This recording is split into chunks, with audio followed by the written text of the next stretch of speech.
to put himself on the side of the good guys, standing opposite these obstinate 20 Freedom Caucus members who refuse to just tote the party line.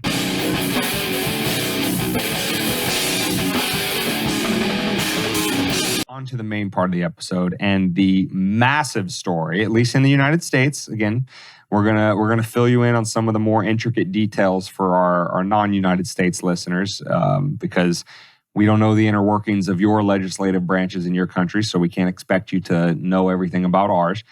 So we will put some meat on the bones in that regard for you. But the big news story this past week, which was the first week of January 2023, is the vote for the Speaker of the House of Representatives. And it was supposed to be a pretty straightforward thing. The Republicans took over the House, not by a large margin, but did take over the majority in the House during the midterm elections this past November. And so it was supposed to be a pretty straightforward thing. Put Kevin McCarthy forward. He's been around since, I want to say, 2010, maybe a little earlier. So he's got time. He's got tenure. Yes. He's the guy to lead the show for the Republicans. And as long as the majority in the House, the Republicans, all vote for McCarthy, should be a pretty, simple thing. One vote, he gets 218. That's the magical number. You got to get 218 votes from the current incoming Congress to become the Speaker of the House. Well, it took Representative McCarthy 15 votes in multiple days, which hasn't happened in over 100 years in American history, for it to be this difficult to seat a Speaker of the House. And it caused some problems. It specifically caused some problems on the right side of the aisle. We're going to just completely disregard the left for now because they were just, all giddy over this whole thing. Like, oh, look at the Republicans. By the way, they called it a victory. They called it a victory that they didn't lose by as much in the election as they thought they were going to. Yeah. The Democrats. Yeah. They were. Well, the red wave never came. It's like you still lost. Yeah. But we're going to set, for purposes of this discussion, we're going to set the Democrats aside because they're really a sideshow to what happened internally within the Republican Party, and to show you, to really pull the mask off. Fucking thing. They're exactly. The same goddamn thing. There's the left and right wing on the same damn bird, and that bird is flying straight into the ground of $31 trillion in debt, taking us with it. I thought you were going to say something else. No, I'll let you do that later. So the internal strife of the Republicans in the House really sheds some light on exactly why it always is that no matter who gets elected, the American people are getting screwed. Or I think it was Tom Wood's law. I forget which one it was, 2 or 3 or something. No matter who you elect, you always get John McCain, which is a proxy for the American people getting screwed. So because the reason why it took 15 votes to get Kevin McCarthy elected Speaker of the House is because there were about 20 holdouts known. Not all of them were in, but a large chunk of them were in what's called the Freedom Caucus, which within the House of Representatives, just like cliques in high school, right? Representatives separate themselves out into little caucuses that have their own little interests. So like, for example, there is the Black Congressional Caucus where like elected Black members have form a coalition to advance legislation that helps Black people. There's the, Hispanic Caucus. There's a caucus for pretty much everything. But one caucus for every occasion. But one caucus, especially within the Republican Party, is called the Freedom Caucus. And the Freedom Caucus, ostensibly, their large overarching policy objectives are what they would consider to be, as the name suggests, the most pro-freedom stuff. And that's usually, let's be fiscally responsible, let's, uphold family values like social conservatism type stuff, but that's not a key thing. Basically, let's keep government limited as much as possible, right? The American people are adults. They can handle their own affairs. We don't need to be intervening in everything. Let's kind of pull back on regulation. Let's pull back on taxes. That's generally the policy objectives of the Freedom Caucus. Now, the entire Republican Party will tell you, McCarthy, people like Dan Crenshaw, who are not members of the Freedom Caucus, will tell you these are important things to them too. apparently just not as important as it is to the people in the Freedom Caucus. And that was the real strife between them, because these 20 members refused to vote for McCarthy for Speaker, which didn't allow him to get to the magical 218, which is why it took 15 votes for it to finally happen. So with that sort of lay of the land out there, before I get into what Crenshaw had to say about it, David, if you're not completely bored to tears or asleep by now, I want a fucking medal. Any questions? I want a medal. I let you say caucus for the last 10 minutes and did not make a stink, did not make a joke, did not say anything. I want my medal now. Let's get David a medal. I'm going to wear it. I'm going to put it right here. Medal for not making the stupid joke. Goes to David. Anyway, no, I have no stark opinions one way or another. It's just, why is this high school? I thought we were supposed to leave high school back in high school. Because you never really do. You never do. You're always talking about that. Oh, if he would have put me in, we'd have won state. Put the ball in the mountains. All them trees over there. Hit my nephew with a stake in the face. But I don't. It's disconcerting, and it's disquieting, and it's discomforting. See how I did 3? Yeah. You only pull up 2. Alliteration. You only pull up 2. I know. That's what I do here. Anyway, that our entire country, huge concepts, huge ideas, intermingling with other countries as well, is run like fucking high school. Yeah. That's terrifying to me. And every election is not just an election based off of what they're trying to do. They say that they were elected because of their politics and because of their policies. It's a popularity contest. Yeah. We are literally living in high school right now. And we expect these people that have the same ideology as high schoolers to be... Same mentality as well, excuse me, a mentality. Yeah. Same maturity level, yeah. You're right, exactly. We expect them to hand in their homework on time, done perfectly, and to accept responsibility for all of their actions here and all the outcomes of their decisions. Like high school, like adults when they aren't. Yeah. They don't behave like adults at all. They behave like children. They are still children. They fucking hold you accountable. Again, to go back to Epstein, they hold you accountable for the things that you might have done, that you may or may not be doing. But they can't even be held accountable for the things that you can prove that they did. Nancy, I'm looking at you. Chuck Schumer. I mean, even...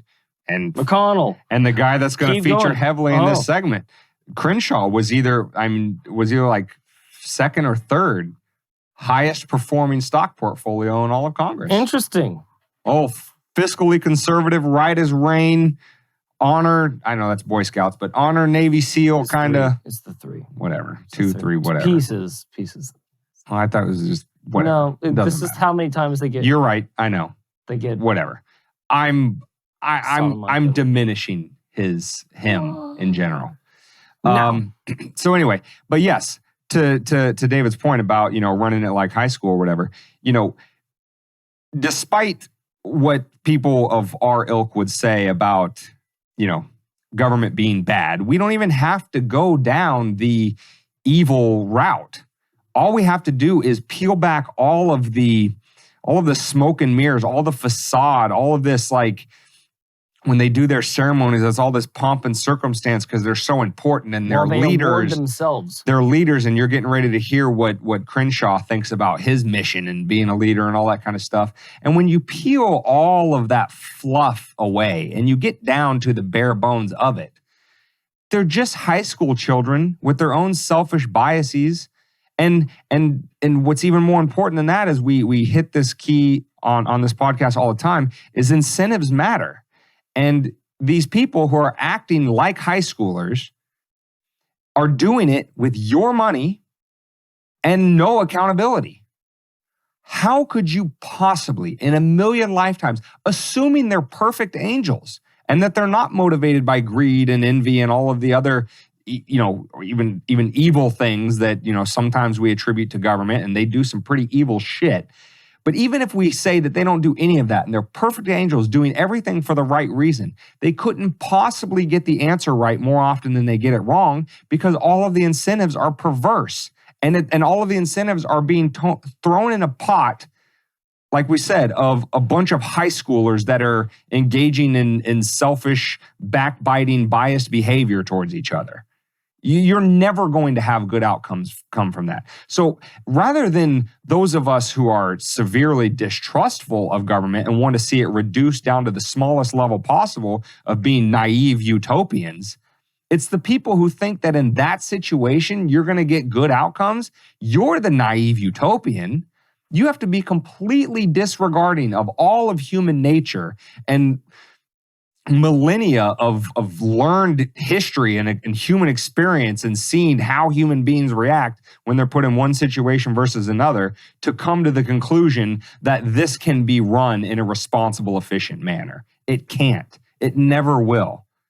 Everything about the entire stew that this is brewing in is all wrong. All the ingredients are wrong if your goal is efficient, effective outcome that governs to the best circumstances for the most people. It just ain't going to happen. You're living in a fantasy land if you think it can. But David? So without further ado. Sorry, before I didn't know if you... I've said my piece. I just want you to show them what he... Okay. Tell them what you told me. Tell them what you told me. So we're going to play one clip. And again, this is not clipped up from a news article or anything. This is 1 minute and 7 seconds of Crenshaw talking to the press. He's clearly very frustrated because these 20 Freedom Caucus holdouts will not vote for his guy, McCarthy. He was a McCarthy guy all the way. They refused to vote for his guy, and he's very upset about it. But look at how he frames the discussion and what he has to say about how dismissive he is of these Freedom Caucus members' concerns. So let's let you hear Dan in his own words first before we get on to what David and I have to say.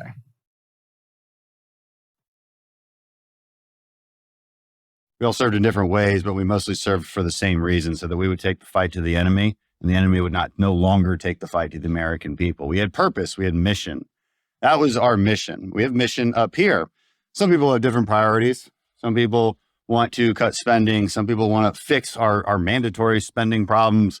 Some of us want to fix the border, deal with the Mexican drug cartels that are murdering tens of thousands of Americans a year by poisoning them with fentanyl. There's a lot of missions that we have up here. I don't think that the American people care about any of these so-called missions happening this week. Rules changes, who gets more power, who gets on what committee. I can't think of one American who gives a damn about any of that. They care about the mission. And the conservative agenda is one that will accomplish the mission for the American people the best, but we can't start that agenda until we start governing. That's why we're up here, because we care about mission, we care about service, and we care about the American people, and we care about getting things done.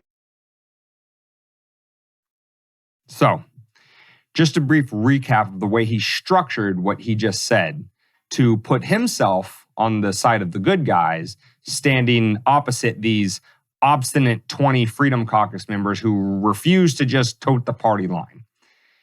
He first started with references to his military service, right? Because just like his namesake, John McCain, Patches McCain uses his military service as both a sword and a shield. He'll say, I'm a military member. I'm courageous. I'm brave. I sacrifice for my country. So whatever I say goes, right? That's his sword. That's how he attacks every issue. I know best because I am the best among us, right? This secular religion of worship of the military that we have in this country. Then he moves on to say a bunch of things very dismissively that some of us care about these things, like lowering the deficit and, the border wall and all that kind of stuff. Right. Yada, yada, yada. Some of us. Who gives a fuck about that, Well, if he's saying some of us, that at least implies that there's some that don't care about those things. Now, he would probably be able to say, well, those some that we're referring to that don't care about that is just on the left side of the aisle. But note, he doesn't make that clear. He's suggesting to you that some of those concerns may not be held even by people within his own party, maybe himself, maybe Kevin McCarthy. He goes on. He says, fights over this last week over McCarthy are fights that have to do with rules changes and who gets committee seats and who gets that special word, power. And that none of those things really matter because he doesn't know a single American who cares about those things. The internal workings of how Congress, or more specifically, the House of Representatives is supposed to conduct its business. The rules. We'll get to that in a second. And finally, he ends it by starting where he began and talking about mission. Mission, mission, mission. What the people care about is accomplishing the mission. And you'll note that other than saying the mission is to put into effect the Republican, the conservative agenda, and that's what's in the best interest of the American people, he's very nondescript other than that about what the mission is. And the reason for that is because Dan Crenshaw and McCarthy and all of the other RINO/Neocons and people on the left side of the aisle, what they love more than anything in this world is a blank check. Don't be too specific about the mission. Don't be too specific about where the money should go or why. Just make sure that there's this abstract concept of a mission out there and we're going for it. And we need as much leeway as possible, as few rules, as few oversight as possible to make sure that we accomplish that mission, which only we know of, only we can accomplish, and we have to be trusted to do it. That's what Crenshaw had to say in a nutshell. And it speaks volumes about him, what his motives are, and whether he is to be trusted with this all-important mission. As he'll suggest to you that he and people like Kevin McCarthy should lead, and not these obstinate holdout Freedom Caucus members who are just here to throw a wrench in the operation because they're narcissistic terrorist enemies. He literally said that about them on a different clip, which you'll be able to see on the show notes page. They don't have that mission because they're terrible people. But, Manicheanism. It rears its ugly head whether you're on the left or the right side of the aisle. Yeah. Call them terrorists. At one point, again, we have another link. It's from a Tucker Carlson segment. We're not going to play the whole thing here. It's about 2 minutes long. But there was a couple different media appearances that Crenshaw made, one on CNN and one on, I think, a podcast or something, where he referred to, again, he's not talking about Democrats. He's talking about members of his own party, these Freedom Caucus members. He calls them terrorists. He calls them enemies. He says that they're holding out in terms of voting for McCarthy as speaker is because they're narcissistic, right? It's almost as if he gave these media interviews holding up a mirror, but the irony would be too thick for him on that one. But yeah, that's how he refers to people in his own party who allegedly have many of the same policy objectives as him simply because they don't agree with him as fast as he wants them to on whether McCarthy should be speaker. We'll get to more of that in a second. But the whole point is that it's rhetoric. Whichever way you cut it, it's the Democrats calling you people that don't get that medical procedure, uneducated, illiterate, grandma hater, grandma killer, this, that, and the other. You made your decision out of hate, yada, yada, yada. It's saying that if we don't win, democracy loses. It's George W. Bush, if you're not with us, you're against us. Correct. Yeah. It's so banal. It's so mundane. I'm fucking bored. Like, can you guys please get together and at least spice it up?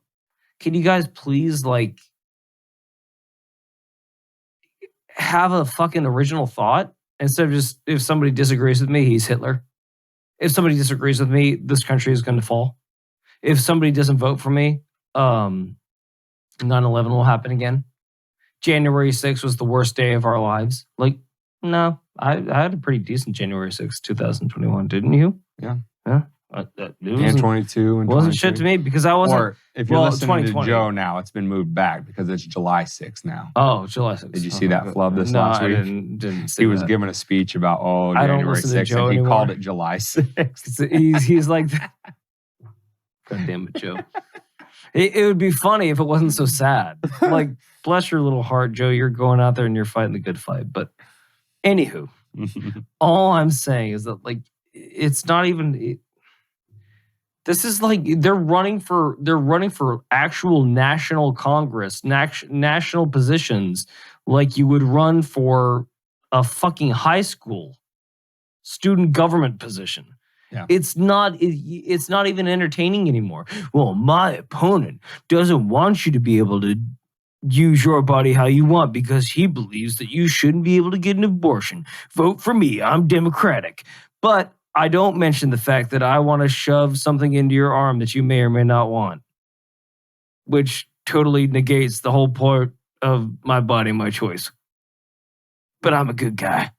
We're in the moral high ground. Go fuck yourself. Like, and then the Republicans is the same rhetoric, just spiced a little different. Like, oh, the mission. I'm going to talk to my people, and it's about the mission. And because they're gun owners, they'll know about the mission. Go fuck yourself, Crenshaw. No one gives a fuck about the mission of solving the border crisis. Solve the goddamn border crisis. It's not a mission. It's solve it. It's been there forever. Are you gonna? No, you're not going to. You're gonna keep running on it, saying that you will, but you'll never fix it because you'll run on it again in 4 years, 6 years, whatever the fuck your next term election is. So again, you'll use it as spicy language. You'll use terrorism because you went over and fought terrorists, right? Okay, cool. Stop using it in your language against Americans.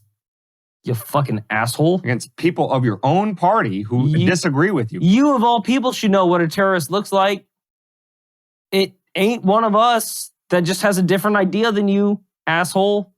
So that's my 2 cents.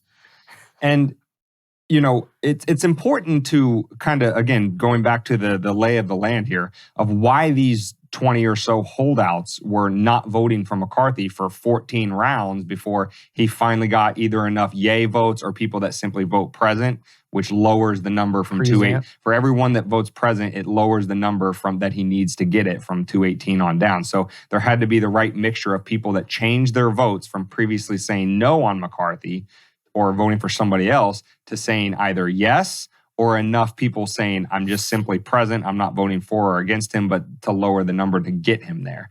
And the reason why those 20 individuals were holding out is because he is seen by them, and again, let's use their political opponents, the left side of the aisle, in terms of characterizing these 20 people. These are allegedly the most radical, right-wing, fringe elected representatives in Congress. That's what the Democrats would say of members of the Freedom Caucus. Why?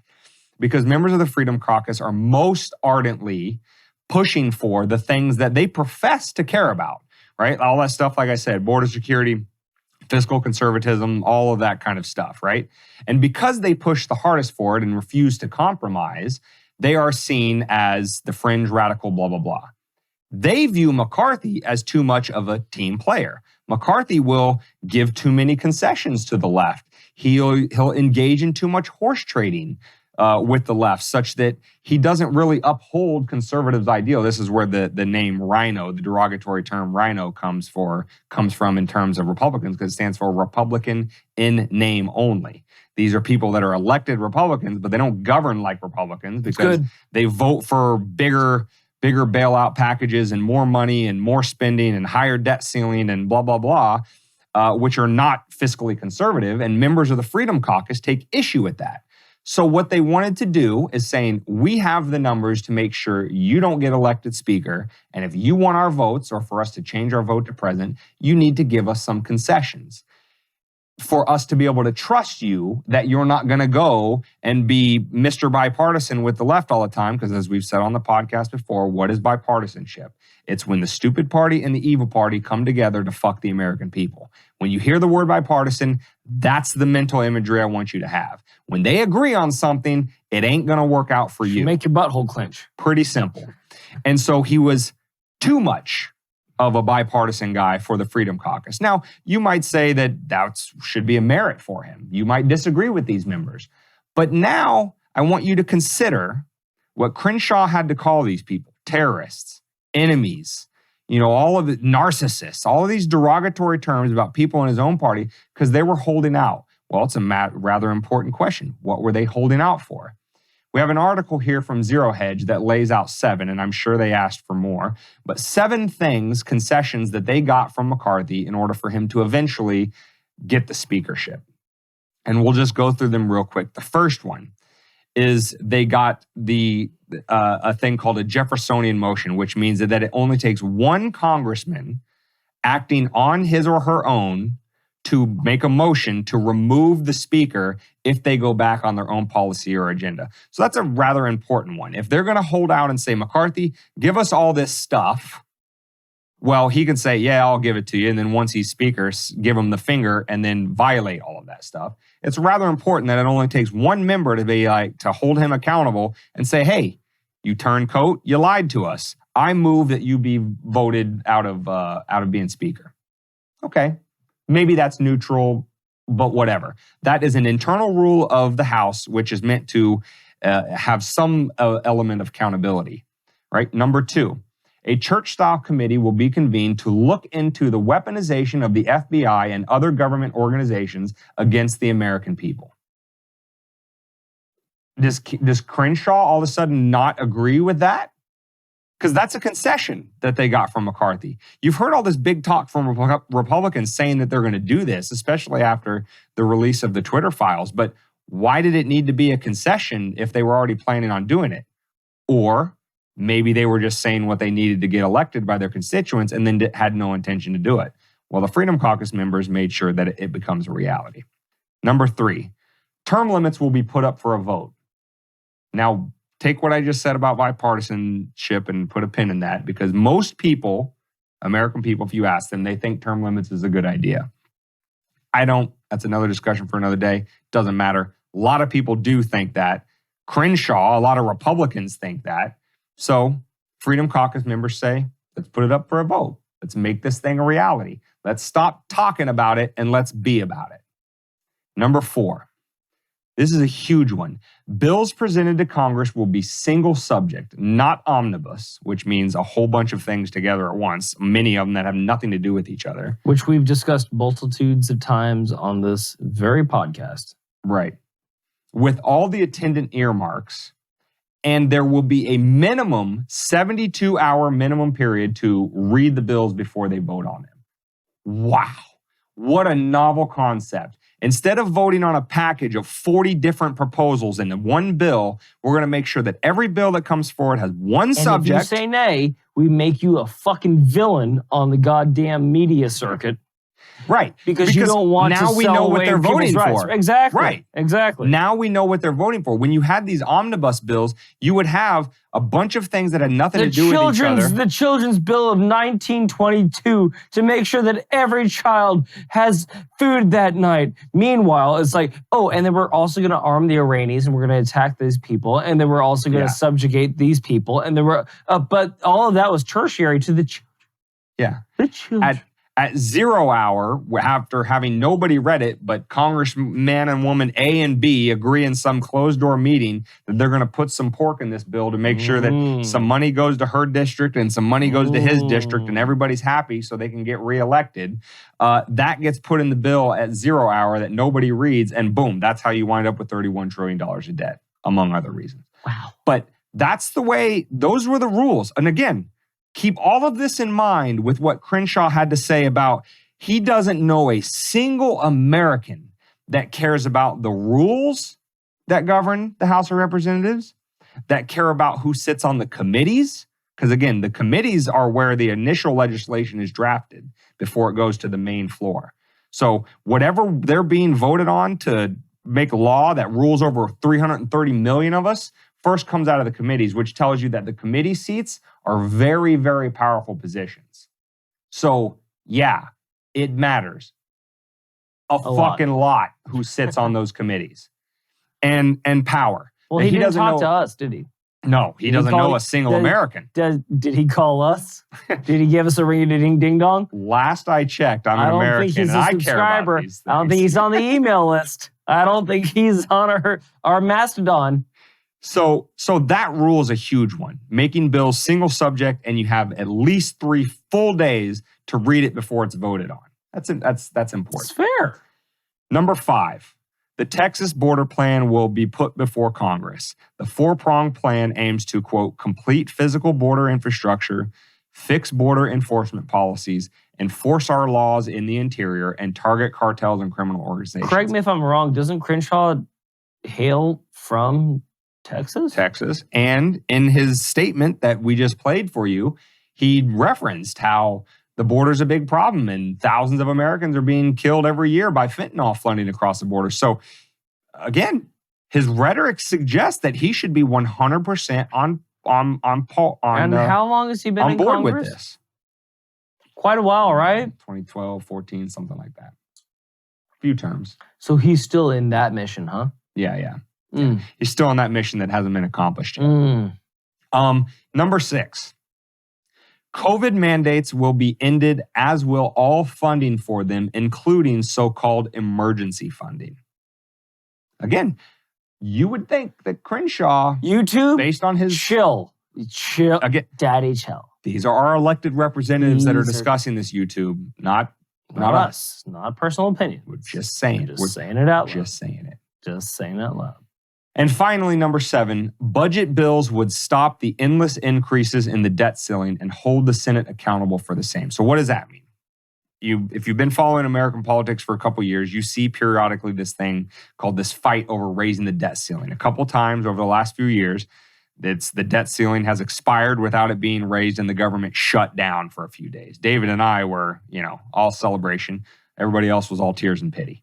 But what this is suggesting is we're not just going to carte blanche say, well, the debt ceiling is X trillion now, and we're going to raise it to X trillion times 2, for the next fiscal year. It's if we raise the ceiling at all, we want to know what we're raising it for and where that money's coming from. We want to re-examine the budget and say, is there waste going on here? Is there more going there than needs to be to accomplish whatever objective we're trying to accomplish? Is there something illegal happening right here that we should probably get rid of? Let's take a closer look at where the money's currently flowing and seeing, well, maybe rather than raising the debt ceiling, we can shift some money that's being wasted over here over to this new thing that we need to get funded. Again, seems like a relatively politically neutral thing, whether you're on the left or the right, whether you're Dan Crenshaw or the Freedom Caucus, that you would say, yeah, that's a pretty smart thing for government to do, rather than just constantly signing the blank check for even more money and raising it again and again. Again, that's how you wind up with $31 trillion in debt. So these are some of the Count to 31 trillion, by the way. Takes a long time. We'll see in like the year 4000. You're right. 1, 2, 3. Go ahead. I'll start you off. I got you the first 3. Give me the next. So these are some of the internal rules that Dan Crenshaw would have you believe that no self-respecting red-blooded American gives two shits about.